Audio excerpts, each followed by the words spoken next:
I love Pokemon. A lot.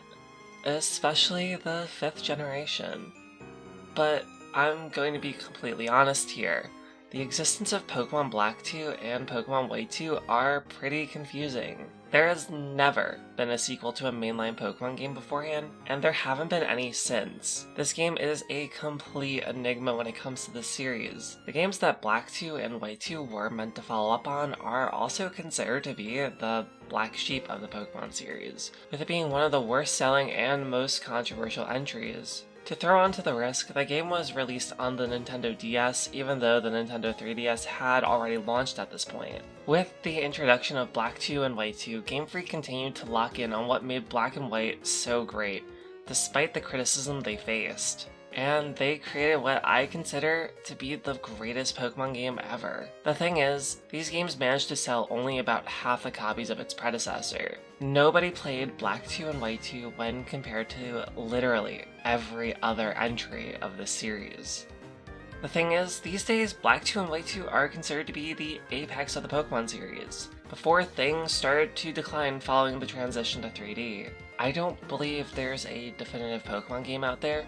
Hell, I don't even think any of these games are perfect in any means, but I think Black 2 and White 2 are the closest the series will ever get to achieving that status. So, it's been a little over a decade since the release of Black 2 and White 2 now, and I want to give these games a bit of spotlight, especially with the recent boom that Pokemon has had in the last year, and the amount of people getting into it. They have so many unique qualities that just make them stand out amongst other Pokemon games, but I always just want to take a bit and point out everything I adore about these entries and explain why these are the pinnacle of Pokemon.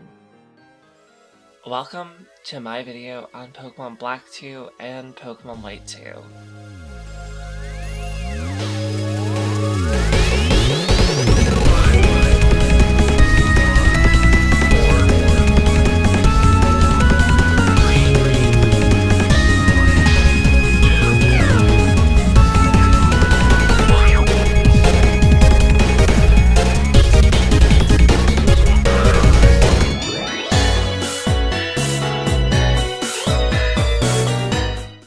Up until Generation 5, every generation of Pokemon had a third game associated with them. These games are Yellow, Crystal, Emerald, and Platinum versions, which were typically released about a year or two after their original games. These games would bring all sorts of enhancements and be the definitive edition, allowing you to get even more out of these beloved games. Much like everything else about Generation 5, they broke this tradition. They did something never done before by this series: sequels. Black 2 and White 2 are set about 2 years after the events of Pokemon Black and White. Old characters return, everyone has grown and aged a little, and the world kept moving on after the events of the first game, something you really don't see in other Pokemon games all too often. In an interview with Satoru Iwata, Junichi Masuda, and Takao Uno talk about how the team at GameFreak came to the decision to make a sequel instead of a third version. In the interview, they talk about needing 2 games to execute all the ideas they wanted to put out there. During the development, they thought about the idea of making those games into sequels rather than a third version. The philosophy behind it being that if they had to make another game for the Nintendo DS, they wanted to do something new. Hence, the idea for a sequel was born. I had to give the full interview a read. It genuinely has some really cool information regarding the development and philosophy behind these entries. But your experience as the player is new as well. The protagonist and rival are brand new characters with their own stories to tell this time around. You don't play as Hilbert or Hilda. Instead, you play as either Nate or Rosa. And your rival is Hugh, not Sharon or Bianca. This decision to not make a definitive version of these games and instead make a sequel is unique in the sense that they can ask the player more questions than the original ever could have. The developers knew that we, the players, had grown, and they allowed the story of the games to reflect that. To understand why that is so important, let's go back to the original Black and White and quickly cover those games.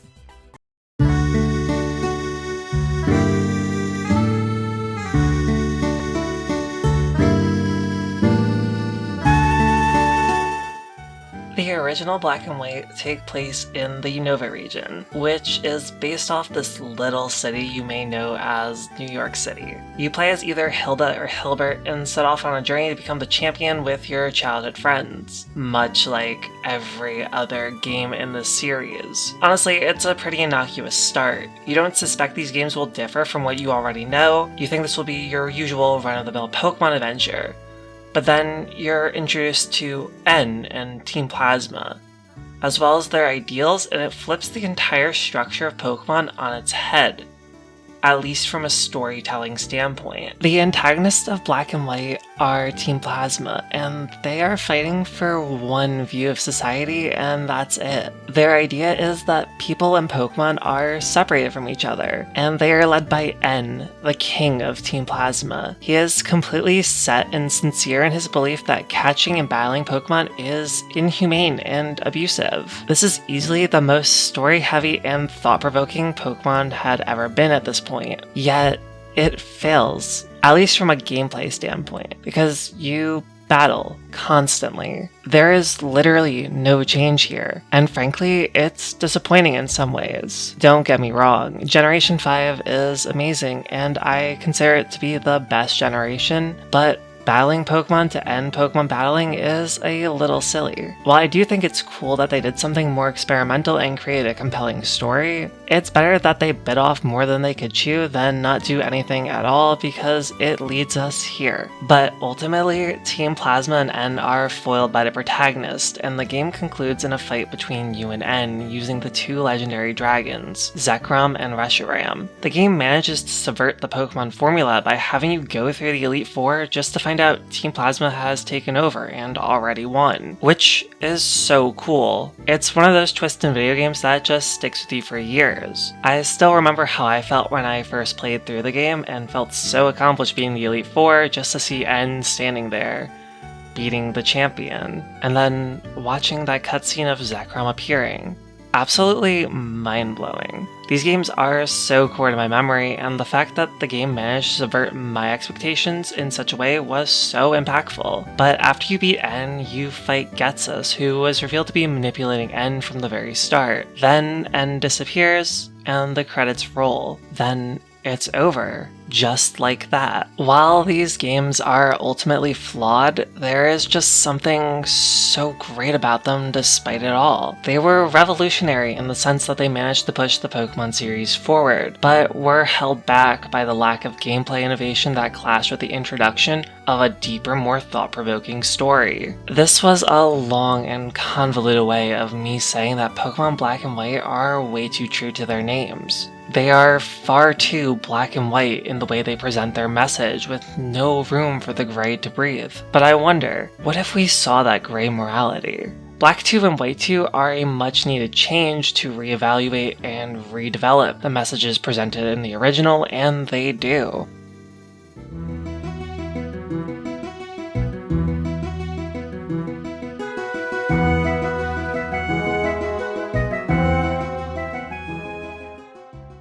Being sequels, Black 2 and White 2 were given the rare opportunity to improve upon their flaws from the first entries. The games definitely smooth out a lot of the rougher edges that were present in the original that shook some players. The lack of older Pokemon is made up for by spreading in Pokemon from previous generations with the ones introduced in Black and White, and the more serious intro movie is replaced with one reminiscent of games such as Heart Gold and Soul Silver. Despite these games having a lighter tone on the surface, it doesn't doom them to being any less interesting. The games were also designed to differentiate themselves from the original. The linear path across Unova is gone, and is now instead a zigzag across the region. This makes the approach to the main story very different, with the game only sharing 5 main cities that you can visit during the runtime of the story. Another 5 are new to this game, and the other 3 are left for the post-game. This makes it feel like the world of the game has its own unique personality, as you see new locales that give this game its own identity. Even the older regions have evolved over the past 2 years to emulate how the player and the real world changed in those 2 years.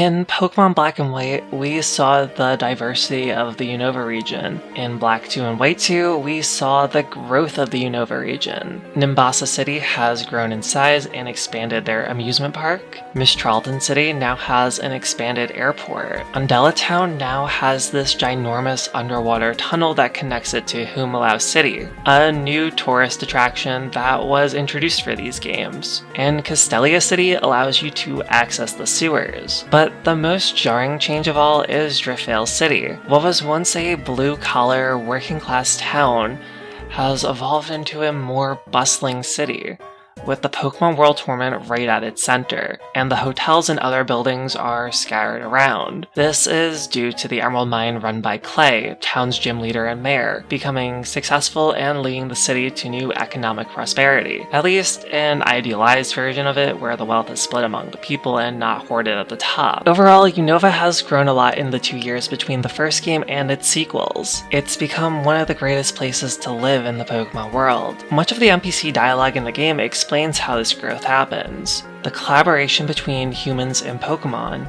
an idea that was so heavily established in the first game by showing that people and Pokemon belong together. It highlights how if N's extremist views came to fruition, Unova would be in a much worse state, one without that collaboration. So the region has changed in order to match the themes of Black and White, but what else did Black and White 2 introduce? We got a movie studio, the Pokemon World Tournament, flashback scenes, and difficulty modes. At the end of the day, this is your standard Pokemon experience filled with catching and battling. While it hasn't changed much from Black and White, it does have those new features that add some extra stuff to do. Like, who doesn't enjoy dressing up their Pokemon in silly costumes or making them act in movies? The gameplay didn't need to evolve though.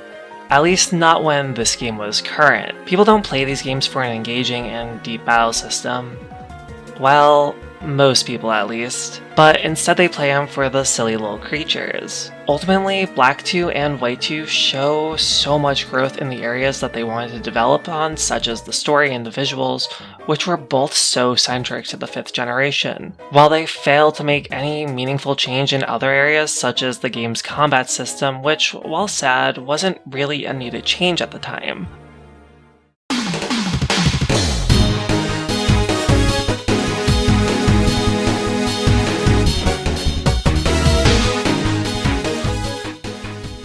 This is Hugh, the rival archetype that is present in basically every Pokemon game. You can probably tell by looking at him he's similar to Silver, the edgy rival. He's quick-tempered, a little blunt, and holds some animosity, but none of it is directed at the player really. The thing about Hugh is, I don't see him as a rival.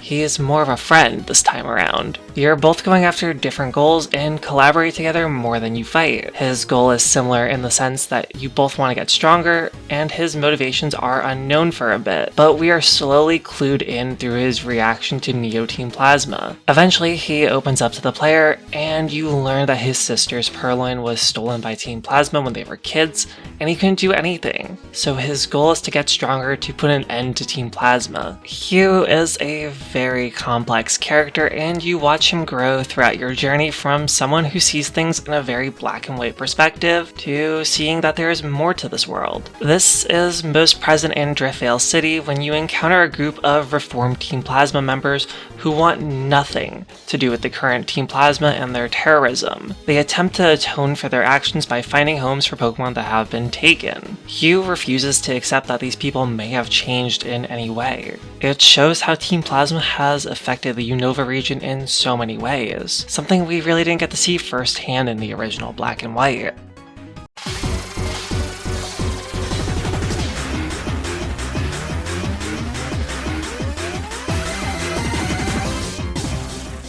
If you've played Pokemon Black and White, you definitely remember Team Plasma. They wore weird outfits, but had an awesome battle theme. Well, as I alluded to before, they're back, kind of. With the departure of N, Team Plasma has been split into two factions, Old Plasma and Neo Plasma. Let's talk about Neo Plasma first.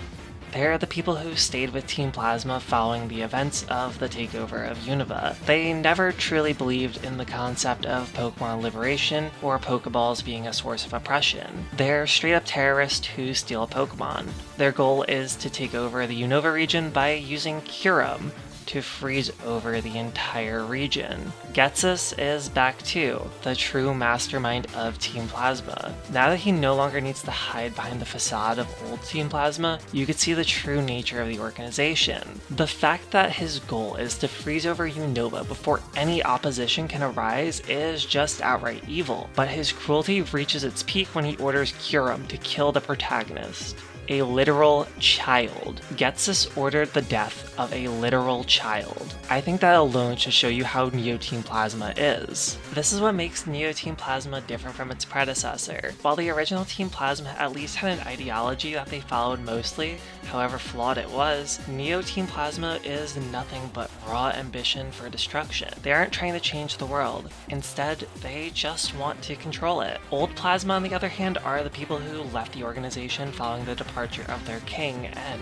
These are the people who are trying to atone for their mistakes. The people who realized they were misguided in their mission and went on the wrong side of history. You can find members of old Team Plasma confronting Neo Plasma throughout the story and trying to reunite Pokemon with their original trainers. The division within Team Plasma adds a rare layer of depth to Pokemon storytelling. Unlike most villainous teams that simply dissolve after their defeat, Team Plasma fractures, creating a conflict that feels more grounded and human. Old Team Plasma's members aren't just faceless grunts. They're people who genuinely believed in N's ideology, and upon realizing their mistakes, chose to make amends. Their struggle isn't just against Neo Team Plasma, it's against their own actions. One of the most striking examples of this is Rude, a high-ranking former sage who leads Old Plasma. Unlike Getsus, who manipulated N and his followers for his own ends, Rude truly believes in their original mission.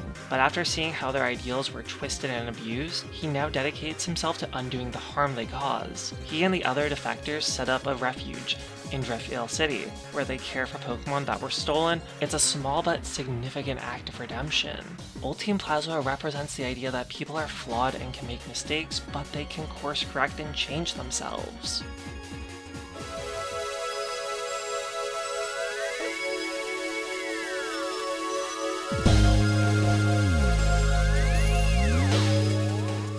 Deep in the sewers beneath Castelia City, we are first introduced to one of the most interesting characters in Pokemon history, Colress. His mission is simple. He's a scientist and his goal is to bring out the power behind Pokemon. He has made many advances in his research, such as using a machine to energize a horde of Crustle that were blocking the road. This makes them move, something that nobody else was able to do. Colress seems ultimately harmless.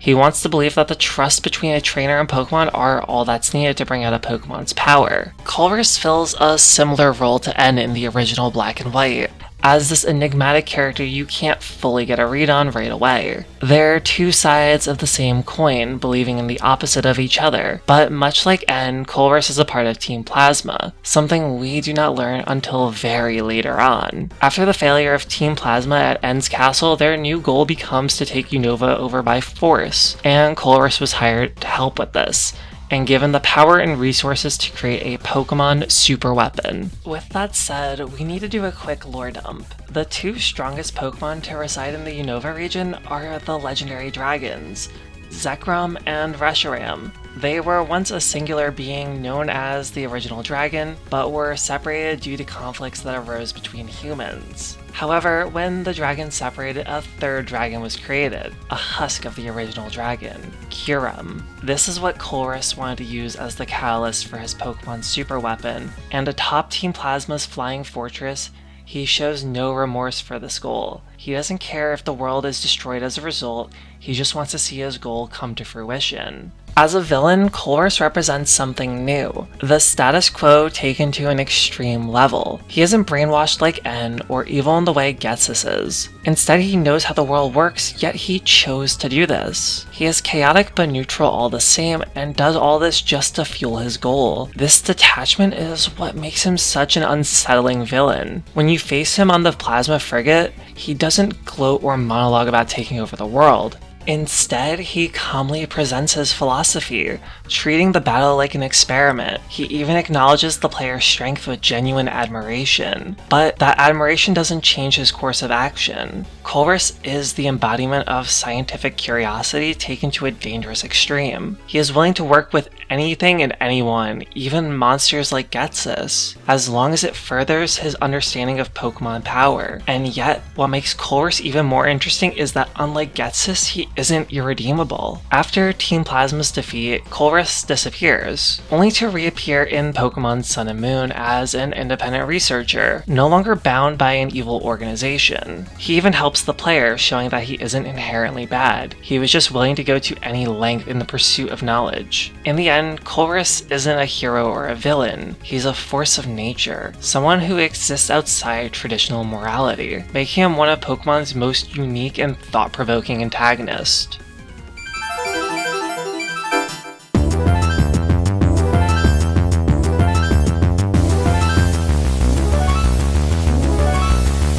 I briefly talked about N earlier in this video, but I want to actually give this character some spotlight since I'm talking about Pokemon Black and White. In the original games, N is the primary antagonist of the story.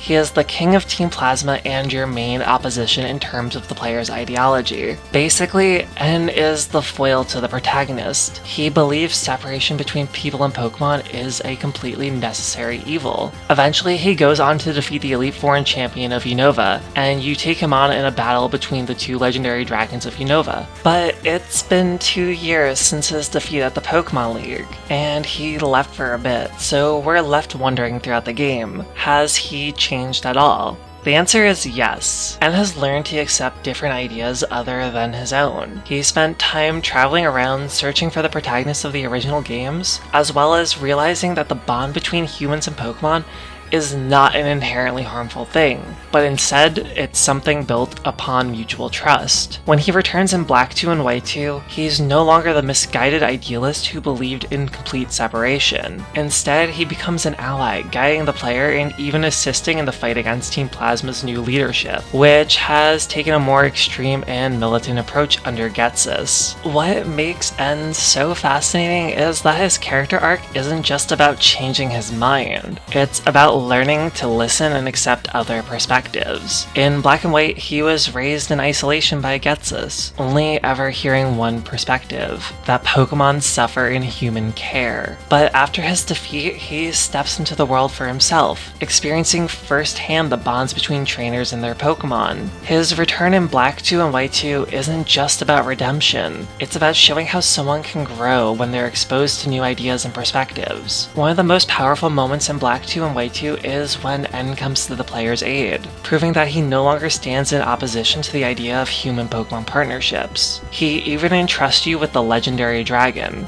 a symbolic gesture that shows his complete trust in the player's bond with their Pokemon. It's a rare moment in Pokemon where an antagonist doesn't just disappear or get defeated, they evolve. This is what sets N apart from so many other rivals and villains in the series. He wasn't evil, he wasn't power-hungry, he truly believed he was doing the right thing, and because of that, his change feels earned, making him one of the most compelling and thematically rich characters Pokemon has ever created.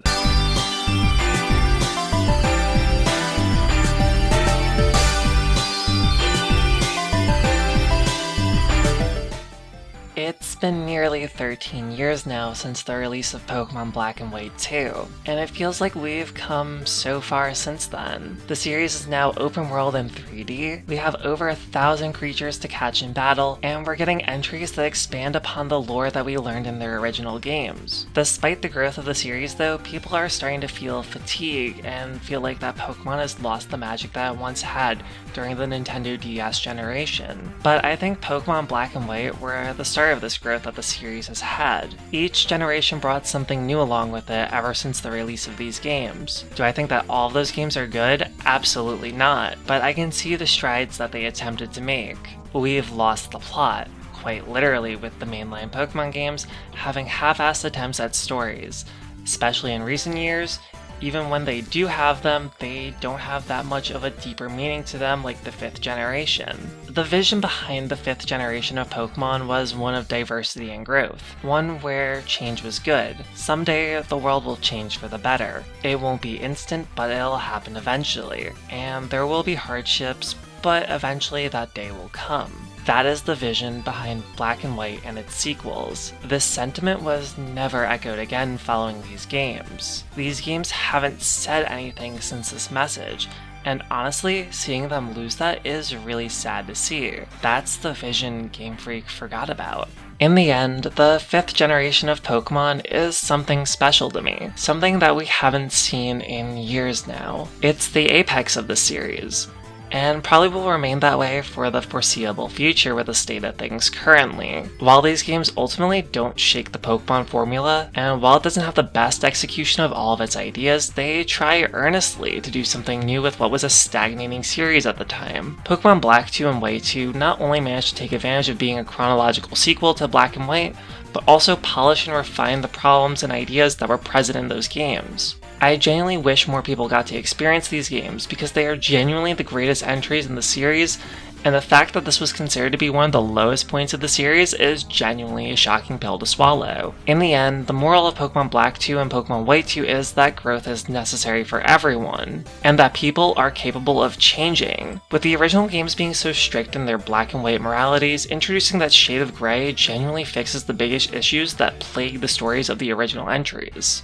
People weren't ready for the changes that came with this generation of Pokemon. While they were small ultimately, they were large for the time. We've had bigger departures from the Pokemon formula since then, and especially in recent years, with the introduction of the Wild Area and Sword and Shield, the existence of Legends Arceus as a whole, and the mostly breaking of the linear structure in Scarlet and Violet. These games will continue to grow and evolve, and while things definitely have gone down in quality in the last decade, I think we're on our way back to that vision Game Freak once had, the one that influenced the 5th generation, especially with the Legends games being so story-heavy. I have always understood the vision behind Black and White and their sequels, and I still do all these years later, and I really hope we get to see the continuation and final iteration of that vision in the future, someday, whenever that is.